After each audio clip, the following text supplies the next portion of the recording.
Hello again. Here's a little story, funny story about Slab City. 2 years ago, on my trial run with my RV, I just got the RV like on Tuesday, paid for it.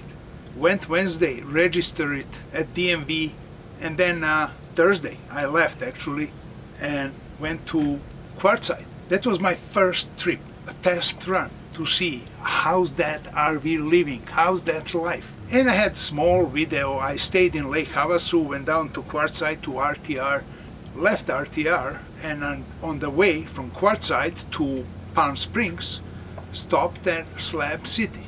I said, I'm gonna stay overnight and explore the area. Absolutely every RV YouTuber has a video on Slab City, and this is why I never made the video on Slab City, because it's becoming ridiculous. Just look at the titles they're using. It's all clickbait. What really happened at the Slab City? Or he left me at the Slab City. Now you think he left her there and then I don't know, wild animals ate her or something. Turns out they ran out of water. He went to get water and she didn't want to move her fat ass, so she stayed there in the van and invented the title, He Left Me at the Slab City.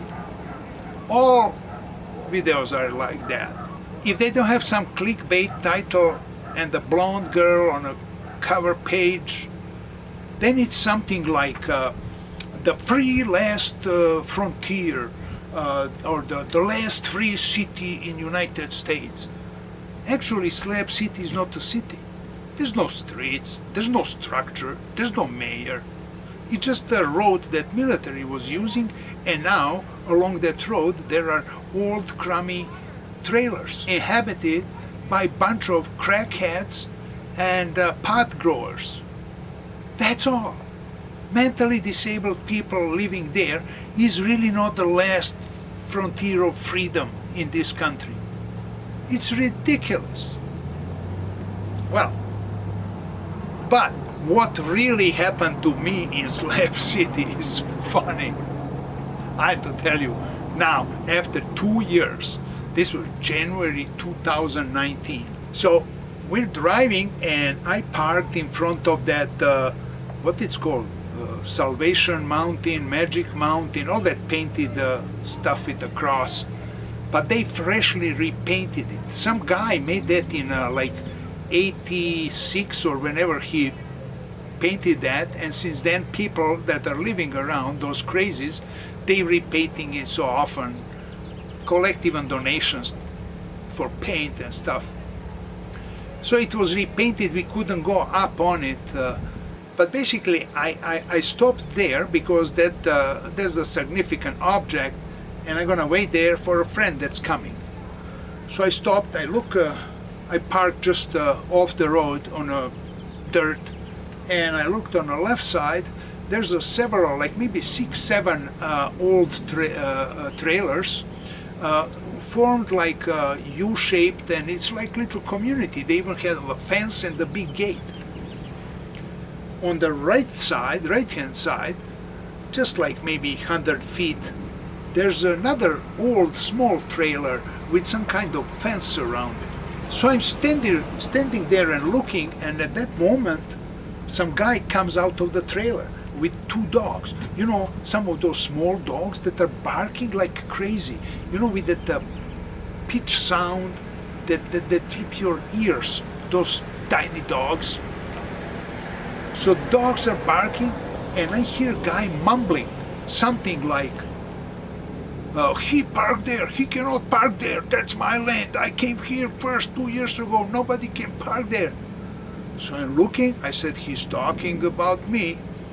Then I see he grabs a hammer and some stake, you know, and he goes like start pounding it, like came a little bit towards me and start pounding that stake in the ground and still mumbling. And I said, this is gonna be something unpleasant. I had to get in a fight with crazy. So when he was done with that stake, he started walking like not really towards me, but this way.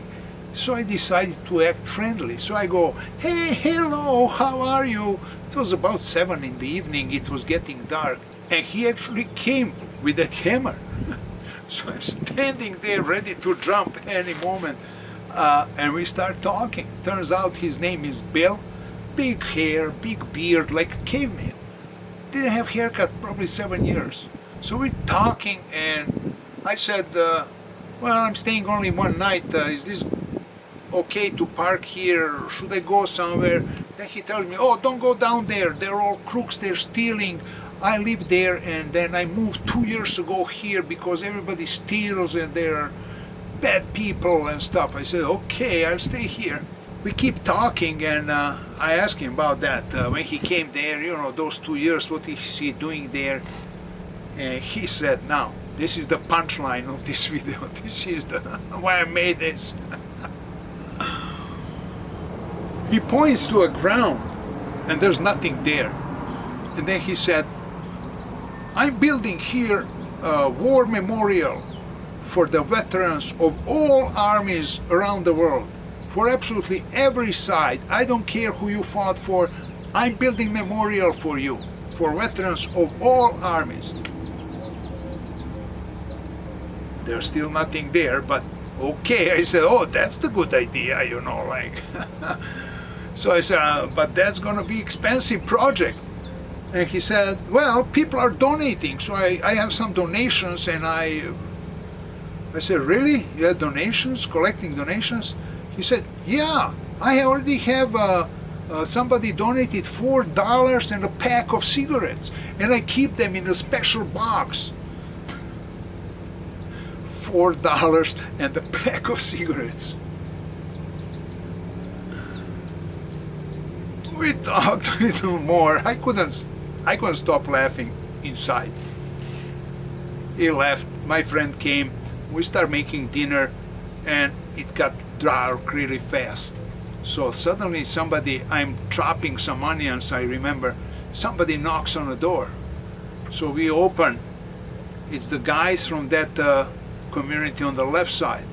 So we're at the door, they're outside, we start talking.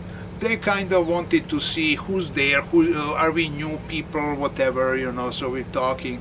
I offered them, we did shots, my traditional shots in the RV, and so we talked for a while. Turns out they're growing pot there. If we're interested, they have some pot we can buy from them. It looked to me like, you know, you watch those movies when some teenagers goes into cabin in the woods, and then some locals come and they just inspect, and at 3 in the morning they attack them and start killing them one by one. It looked like that to me. They left, we spent the night there. Nobody killed us. In the morning we drove down to where there's a so-called art in East Jesus, or what it's called, art colony, which is just pile of junk that somebody decided to call art. It's kind of interesting when you think about it, where the collection of all that junk at one spot makes it interesting. But individually, I don't see some value. We came back, and by the time I'm leaving, I saw Bill and his dogs. So I go out, I pull $20 out of my pocket, and I said, Bill, here's donation for the memorial. Good luck, buddy. He started thanking me. Oh, thank you, sir, thank you. I'm gonna keep it with other donations. Yeah, good luck. And we took off to Palm Springs and more normal life. So leaving the gypsy camp in Slab City, we spent the night over across the street from Salvation Mountain. Some guy, Roger, built that in 80s. He died 5 years ago, and it was his devotion to Christ, and he just wanted to emphasize, if you accept Christ, you're saved. Next stop, Palm Springs. So I wanted to share this story about Bill and his memorial that he's building. This is 2 years ago. I may go again to see. Maybe he really started building. Maybe he's not really that crazy. Adios. See you down the road.